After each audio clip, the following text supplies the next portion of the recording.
갈릴리 바다는 날씨를 종잡을 수 없기로 유명합니다. 헐몬산이라고 하는 이 해발 2760m나 되는 고산에서 흘러내리는 찬물이 갈릴리 바다의 그 따뜻한 표면수와 충돌을 하면서 기상이변을 일으키기 때문입니다. 그래서 아무런 예고도 없이 갑자기 풍랑이 일어날 때가 종종 있습니다. 꼭 우리 인생살이와 비슷하지 않습니까? 우리도 인생을 살면서 아무런 대비책도 없는데 갑작스럽게 풍랑을 만날 때가 있습니다. 갑자기 병으로 쓰러지기도 하고, 또 사업에 실패를 당해서 휘청거리기도 하고, 부부 간의 문제 때문에, 자녀와의 문제 때문에 답답한 일을 당하기도 합니다. 그럴 때 어떻게 하면 염려를 이길 수 있을까 하는 것은 중요한 문제입니다. 나를 짓누르는 이 불안과 두려움을 어떻게 하면 극복할 수 있을까? 자, 오늘 말씀을 한번 잘 보십시다. 먼저 내가 하나님의 품 안에 있다는 것을 잊지 말아야 됩니다. 지금 제자들의 잘못이 무엇입니까? 그들은 자기들이 예수님과 함께 있다는 것을 망각하고 있습니다.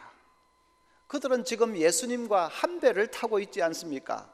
진짜 문자 그대로 한 배를 타고 있지 않습니까? 그러면 절대로 잘못되지 않습니다. 잘못될 리가 없습니다. 그런데 그 사실을 새까맣게 잊고 있는 것입니다. 들이치는 물결만 보고 함께 계시는 주님은 지금 보지 못하고 있는 것입니다. 여러분, 하나님께서 우리와 함께 하시는 것을 믿습니까? 그걸 어떻게 믿을 수가 있죠? 에베소서 1장에 보면 하나님은 창세전에 우리를 선택하셨다고 했습니다. 내가 태어나기도 전에 하나님은 벌써 나를 아시고 나를 당신의 자녀로 선택하셨습니다. 요한복음 14장에는 하나님은 우리를 위해서 저 천국의 처소를 예비해 놓고 계신다고 했습니다. 내가 주님과 함께 영원히 살 그 천국의 내 집을 하나님께서는 마련해 놓고 계십니다. 그러니까 보십시오. 하나님은 영원 전부터 영원 후까지 내가 어떻게 되어야 될지를 다 아시고 내 인생을 위해서 완벽하게 설계를 해놓고 계십니다. 하나님은 영원 전부터 영원 후까지 나를 당신의 품에 꼭 안고 계신 것입니다. 우리가 이 사실에 대해서 눈이 열려지면 그러면 땅에서 당하는 풍랑은 그건 아무것도 아닙니다. 그것은 잠시 지나가는 일일 뿐입니다. 그것은 한갓 찻잔 속의 태풍일 뿐입니다. 내가 누릴 그 영광에 비하면 그건 한갓 찻잔 속의 태풍일 뿐입니다. 어떤 분은 말씀하겠지요. 목사님, 말씀 너무 쉽게 하지 마십시오. 고난을, 시련을 당해보지 않아서 그런 말씀 하시지, 당해보면 너무 그렇게 쉽게 얘기는 못할 겁니다. 그렇습니까? 예, 시련이 아프지요. 때로는 비명이 억극 나오고 감당하기 힘들지요. 그러나 우리가 누릴 영광은요, 내가 누릴 영광에 대해서도 한번 묵상해 보셨습니까? 그 놀라운 천국의 영광, 내가 영원히 살 그 집의 놀라운 것을 생각한다면, 그러면 시련이 힘들어도 그것은 잠시 지나가는 일일 뿐입니다. 베드로후서 3장 8절에 주께는 하루가 천년 같아, 그리고 천년이 하루 같아, 그렇게 말씀했지 않습니까? 천년의 세월도 우리가 누릴 영원한 그 복에 비하면 그건 하루 같은 것이다. 잠시 지나가는 것이다. 우리가 그 사실을 확신해야 됩니다. 태평양을 건너가는 비행기는 저 3만 피트 고공을 비행하지 않습니까? 그러면 밑에서 비바람이 치든지 풍랑이 일든지 don't care. 아무 상관이 없습니다. 비행기는 그냥 미끄러지듯이 가는 것입니다. 내가 천국에서 영원을 누릴 사람이라는 것을 안다면, 그래서 내 마음이 그 하늘에 가 있다면, 그러면 어떤 풍랑도 나를 흔들 수 없습니다. 소설을 읽다 보면 어떤 소설은 주인공에게 일어나는 일들이 너무 가혹합니다. 끝없이 그냥 배신을 당하고 음모에 휘말리고 억울한 누명을 뒤집어 쓰고 비극의 연속입니다. 아무리 소설이지만 마음이 아파서 읽을 수가 없습니다. 그러면 마음 약한 사람들은 제일 끝에 몇 장을 살짝 먼저 들춰보지 않습니까? 그래서 해피엔딩으로 끝난다 하는 것을 알고 나면 마음이 좀 놓입니다. 그러면 이상합니다. 주인공이 억울한 누명을 뒤집어 써도 전처럼 그렇게 답답하지는 않습니다.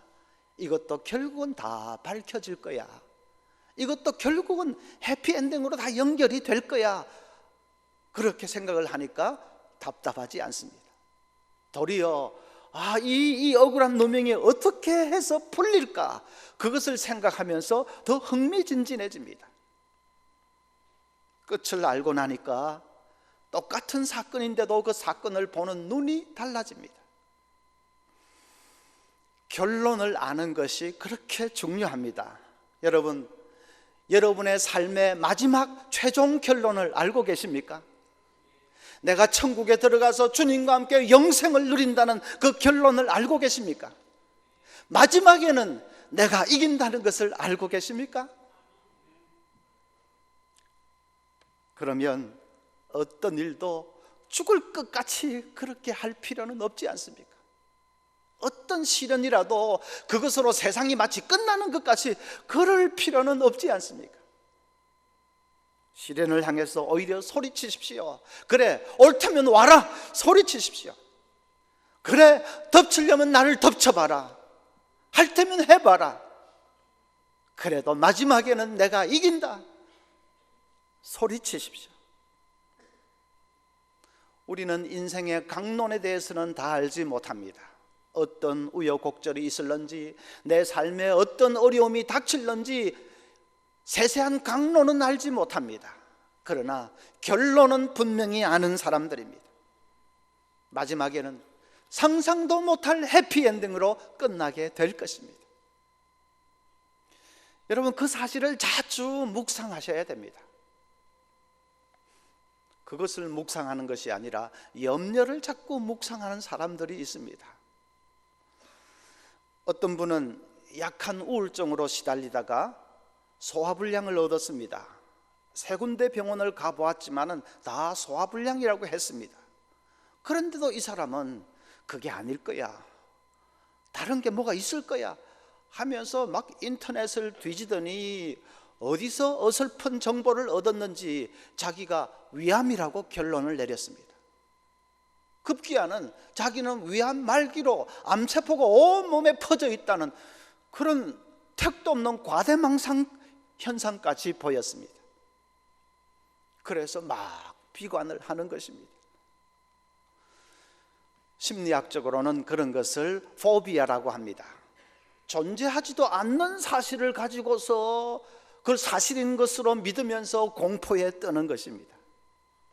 미국에서는 병원을 찾는 환자 중에 약 5%는 이런 건강 포비아에 사로잡혀 있는 사람이라고 합니다. 왜 그런 터무니없는 그런 짓을 하지요? 염려를 자꾸 묵상하기 때문에 그렇습니다. 아이고, 이렇게 되면 어떻게 되나, 저렇게 되면 또 어떻게 되나, 뭐 이런 일 저런 일, 이런 가능성 저런 가능성, 염려를 자꾸 묵상하기 때문에 급기야는 자기도 막 이렇게 감당을 못하게 되는 것입니다. 성경에 하나님의 말씀을 묵상하라고 했지, 그러면 꿀과 송이꿀보다 더 달 것이라고 했지, 누가 염려를 묵상하라고 했습니까? 어떤 집사님은 유난히도 걱정이 많은 분인데 그래서 자기도 죽을 지경입니다. 한 번은 꿈을 꿨는데 사람들이 이 황량한 언덕을 올라가는데 등에는 전부 옛날 넉마주의자들이 매던 망태를 하나씩 메었습니다. 그런데 제일 앞에는 어떤 시꺼먼 망토를 입은 사람이, 보기에도 섬찟한 사람이 제일 앞을 가면서 쓰레기를 자꾸 뿌립니다. 그런데 웬 부인이 그 뒤를 따라가면서 계속 쓰레기를 주워 담고 있습니다. 나중에는 망대가 차고 넘쳐가지고 무거워서 낑낑대면서도 계속 쓰레기를 주워 담습니다. 다른 사람들은 그 쓰레기 쳐다도 안 보고 잘도 올라가는데 그 부인만큼은 계속 주워 담고 있습니다. 그래서 이 집사님이 웬 저런 바보 같은 사람이 있냐, 도대체 누구냐 하고 다가가서 보았는데 얼굴이 마주쳤는데 서스라치게 놀랐습니다. 바로 자기 자신인 것입니다. 깜짝 놀라서 그래서 잠에서 깼다고 합니다. 그리고 깨달았습니다. 마귀란 놈이 계속 근심의 쓰레기를 뿌리고 있는데 그걸 주워 담고 있는 내가 문제라는 것을 깨달았습니다. 여러분, 우리는 그럴 필요가 없는 사람들 아닙니까? 우리 천국 백성들에게는 하나님은 이 근심의 망태를 이미 우리에게서 벗겨주신 것을 여러분 믿으시기를 바랍니다. 그럴 필요가 없는 사람, 계속 주워 담고 있는 내가 문제지요. 사업에 실패한 어떤 가정이 너무나도 힘들어하고 있다는 소식을 듣고 목사님의 신방을 갔습니다. 예배를 다 드리고 나니까 그 가장되는 집사님이 한마디를 합니다. 목사님, 천국이 정말 있습니까? 목사님이 그 집사님을 똑바로 쳐다보면서 얘기했습니다. 집사님, 제 말을 듣지 마세요. 누가 천국 갔다 왔다더라, 그런 말 다 무시해버리세요. 그러나 집사님, 이 성경이 하나님의 말씀인 것은 믿으시지요? 그렇다면 성경을 보십시오.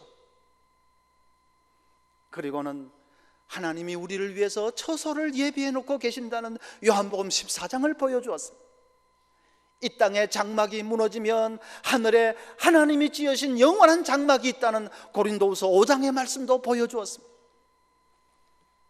천국의 그 영광스러운 삶을 묘사하는 요한계시록은 찾아서 같이 읽었습니다. 집사님, 이 많은 말씀들이 증거하고 있는데 그래도 못 믿으시겠습니까? 그 집사님이 눈물을 흘리면서 얘기를 했습니다. 목사님, 감사합니다. 그렇다면 제가 이 어려움을 한번 견뎌보겠습니다. 정말 힘든 매일매일이지만 천국에 가면 이 어려움도 소중한 추억이 되겠지요. 제가 한번 싸워보겠습니다. 그래서 그 시련을 꿋꿋이 감당했다고 합니다. 그렇습니다, 여러분. 천국 소망이 분명한 사람은 어떤 시련이라도 허무하게 쓰러지지는 않습니다. 세상 끝난 것 같이 무슨 죽음을 생각하고 절망하고 그렇게 막다른 골목까지 내몰리지는 않습니다. 믿는 구석이 있기 때문입니다. 그 소망 든든히 붙들고 여러분 마음의 평안을 빼앗기지 않는 사람들 되시기를 바랍니다. 두 번째로는 내가 하나님의 뜻 안에 있음을 또 믿어야 합니다. 지금 제자들이 두려워 떨고 있는 것이 잘못인 이유가 하나 더 있습니다. 갈릴리 바다를 건너가자고 하신 분은 예수님이셨습니다. 35절에 보면 그날 저물 때에 제자들에게 이르시되 우리가 저편으로 건너가자 하시니, 예수님이 건너가자고 하셨습니다. 그래서 건너가다가 풍랑을 만난 것입니다. 그러면 풍랑 속에도 무언가 뜻이 있을 것입니다. 예수님이 그냥 다 죽자고 가자고 했겠습니까?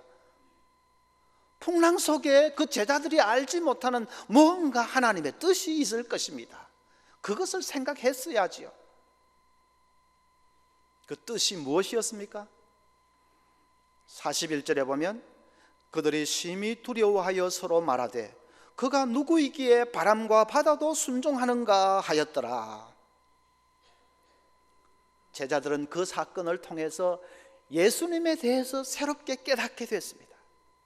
예수님은 이 대자연도 마음대로 주관하시는 창조주 하나님의 아들이신 것을 그들이 깨닫게 되었습니다. 그러니까 예수님에 대해서 새롭게 깨닫게 되니까 그들의 믿음이 한층 더 견고하게 선 것은 두말할 필요도 없겠죠. 그렇게 그들의 믿음을 든든하게 세우기 위해서 풍랑이 있었던 것입니다. 뜻이 있었습니다. 바둑 기사 중에 이창호 구단은 어릴 때부터 바둑의 천재로 불렸습니다. 중국과 일본에서도 그만한 기사가 흔하지 않습니다. 몇 년 전에 모 일간지에서 이창호의 괴력이 도대체 어디서 나오는지 한번 알아보기 위해서 그의 어린 시절을 취재를 했습니다. 이창호는 전주에 있는 시계빵 아들로 태어났습니다. 할아버지 때부터 시계빵을 해서 아버지에 이르기까지 60년 역사를 가진 시계빵입니다. 그러니까 이창호는 태어날 때부터 시계의 온갖 시계의 그 똑딱거리는 초침 소리를 들으면서 자란 것입니다. 이창호의 최대의 강점은 끝내기에 있습니다. 형세가 불리한 바둑도 끝내기에서 그냥 판세를 뒤집어 버리는 그것이 그 사람의 특기죠. 그런데 일단 어떤 프로 기사라도 바둑의 그 끝내기 초읽기에 들어가면 초조해지지 않는 사람이 없다고 합니다.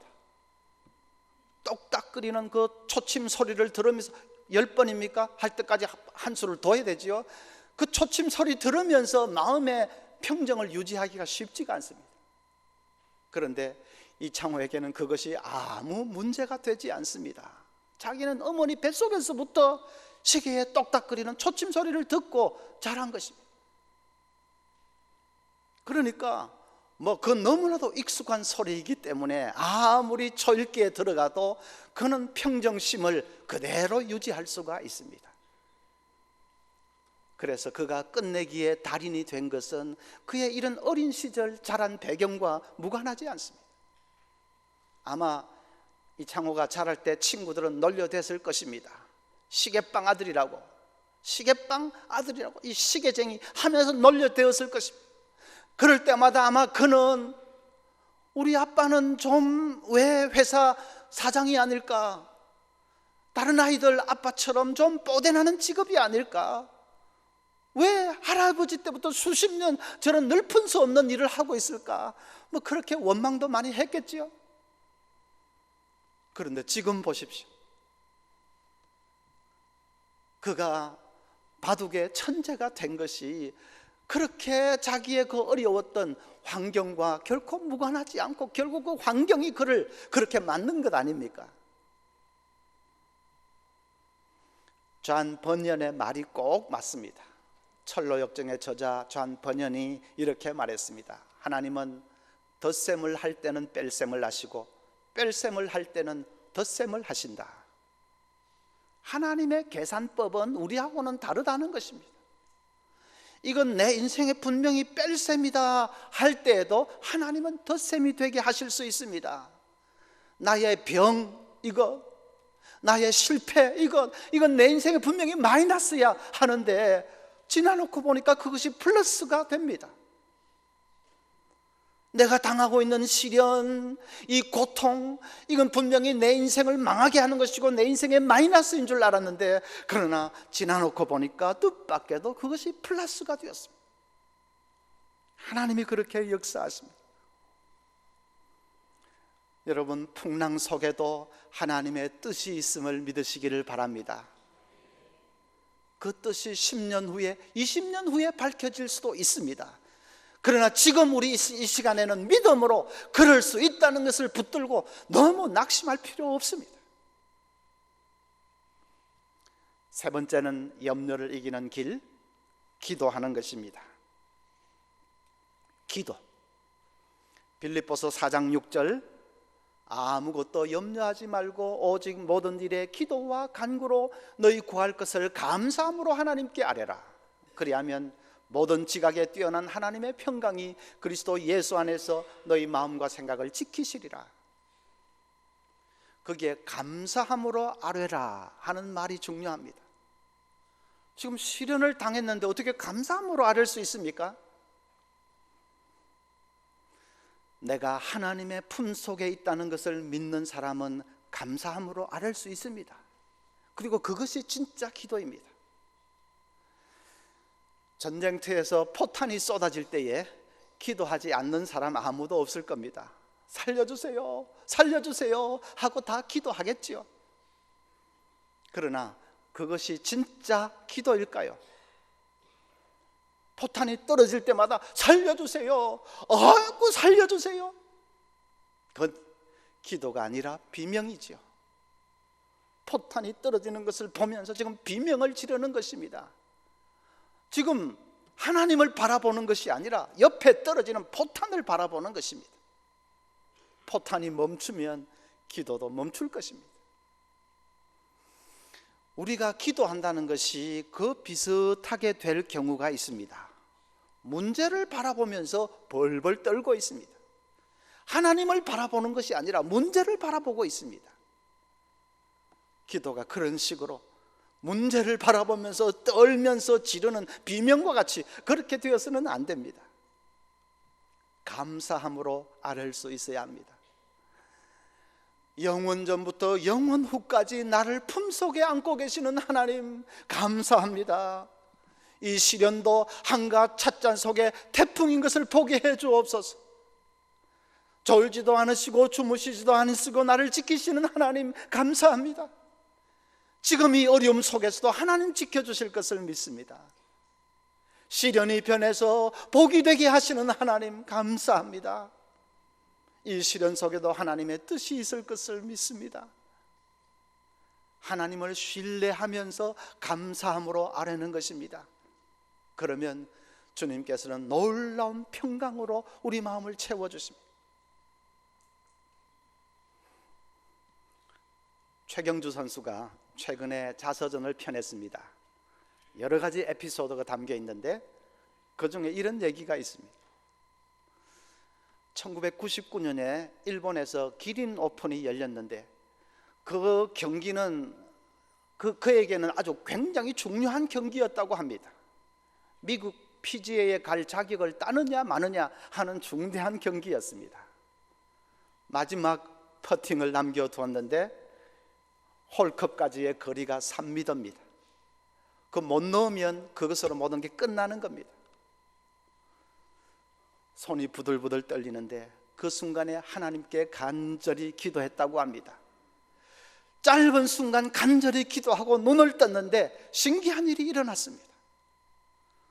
공에서 홀컵까지 그린 위에 선이 쫙 그어져 있는 것입니다. 마치 분필로 칠판에 선을 쫙 긋듯이 선이 쫙 그어져 있는 것입니다. 그 선을 따라 공을 굴리니까 그대로 들어갔습니다. 야구 선수들도 공이 잘 맞는 날에는 투수가 던진 공이 축구공처럼 크게 보인다고 합니다. 골프 선수에게도 그린 위에 선이 쫙 그어져 있으면 그건 그냥 들어가는 것이죠. PGA Q 스쿨이 뭔지 거기에 들어갈 때도 똑같은 일이 일어났다고 합니다. 마지막 퍼팅을 남겨두고 있는데 거기 실패하면 그대로 짐 싸들고 한국으로 돌아가야 됩니다. 손이 부들부들 떨리는데 또 기도했습니다. 하나님, 이대로 한국으로 돌아가게 할 겁니까? 그럴 수 없습니다. 주님 도와주세요. 그리고 눈을 떴는데 이번에는 밭에 호미로 골을 쫙 판 것 같이 그 그린 위에 골이 쫙 있더랍니다. 거기에 살짝 굴리기만 하니까 그대로 들어갔습니다. 볼이 들어갔다 그래서 출세했다가 중요한 것이 아닙니다. 그 절체절명의 순간에 하나님께 기도할 수 있는 믿음이 중요합니다. 어디서 어려움을 당할지 모르고 어디에서 우리가 손이 부들부들 떨리는 일을 당할지 모르는데 그 순간에 뭐 세상 바라보지 않고 하나님을 향해서 기도할 수 있는 믿음, 그것이 중요하지 않습니까? 우리가 그 믿음으로 부르짖으면 하나님께서는 말할 수 없는 평강을 강물처럼 우리 마음에 부어주실 것입니다. 11층의 기도실을 잘 마련해 놓고 나니까 우리 성도들이 주중에도 기도를 많이 하는 것 같아요. 언젠가는 누군지 모르겠는데 막 주여 주여 하고 외치는데 제가 있는 7층까지 쩌렁쩌렁 울렸습니다. 저도 설교 준비하다가 정신이 번쩍번쩍 들면서 얼마나 좋은지 모르겠습니다. 다른 교회 교인들도 종종 오는 것 같습니다. 보니까 또 뭐 며칠 전에는 어떤 한 40대 부인이 여기 어디 기도할 데가 없느냐고, 그래서 두 사람이나 제가 11층으로 안내를 해 주었습니다. 다른 교인들이 많이 애용하는 것 같아요. 여러분, 기도실에서 하나님을 만나는 그런 놀라운 축복을 경험하시기를 바랍니다. 뭐 꼭 기도실만 아니라도 되지요. 여러분 가정에서도. 그런데 이곳저곳 아무렇게나 기도하지 마시고 여러분의 기도의 자리를 마련하십시오. 아이들 다 학교 가고 나면 큰아이 책상에 앉아서 기도하시든지, 아니면 거실 뭐 침대 옆에 방석을 딱 두고 하시든지, 뭐 기도 조그만 방이 있으면 최고로 좋지요. 그렇게 자리를 마련하십시오. 그래서 늘 거기 꿇어 엎드려서 오전에도 기도하시고 밤에도 기도하시고 하나님을 만나는 것입니다. 그러면 내 근심, 염려 주님 다 씻어주시고 하늘의 놀라운 평강으로 충만하게 채워주시는 그 자리가 바로 축복의 자리가 될 것입니다. 내가 하나님의 품 속에 있음을 믿고, 그리고 무슨 문제든지 기도로 나아가는 가운데 승리하는 여러분 되시기를 간절히 축원합니다.